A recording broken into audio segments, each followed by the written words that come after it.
Bonjour à tous, vous avez survécu? Bah oui, on se demande comment on peut encore tenir depuis que la France a perdu sa troisième petite voyelle. La vie sans triple A, c'est le titre de la tribune qui passe en revue les conséquences concrètes de cette dégradation. Pour Métro, l'heure des comptes a sonné. L'économiste Xavier Timbaud analyse ce qui va changer au quotidien pour les Français, des crédits plus stricts, une hausse des impôts locaux. Au final, dit-il, ce sont les classes moyennes qui seront le plus touchées. Autre conséquence de cette dégradation, son impact sur la campagne présidentielle. Pour la Croix, elle oblige chaque candidat à réajuster sa stratégie et surtout à ne pas faire de promesses. Les candidats ont déjà intégré la restriction du champ du possible, aussi bien sur la forme que sur le fond des discours. Et pour s'en convaincre, lisez Libération.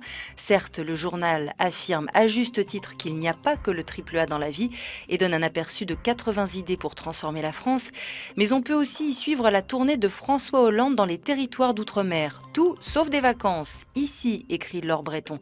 Les interrogations sont les mêmes qu'à Paris. Mettez-nous en confiance, demande au candidat PS un passant de Fort-de-France. De la confiance, il faut en garder malgré les désaccords des agences de notation. Standard & Poor's dégrade, Moody's maintient le triple A, c'est à la une du Figaro. Mais le quotidien revient aussi longuement sur le naufrage du Concordia. Le commandant aurait pris des risques énormes pour faire plaisir à l'un de ses marins.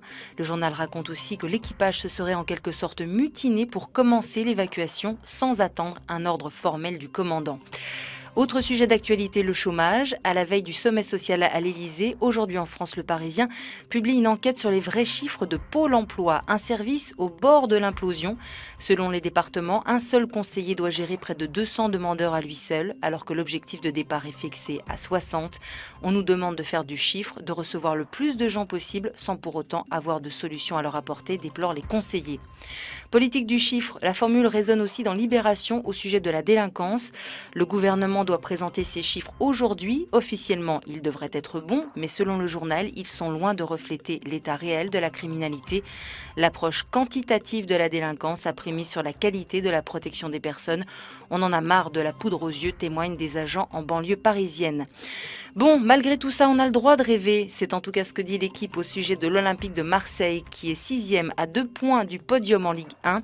Un rebond spectaculaire. Dans l'adversité, l'homme a des capacités de réaction. Des capacités de réaction, il en avait. Au bout des points, le boxeur Muhammad Ali fête ses 70 ans aujourd'hui. L'équipe lui rend hommage en photo. Savoir encaisser les coups, c'était l'une de ses forces, paraît-il. Que cette force soit avec vous pour cette journée. À demain.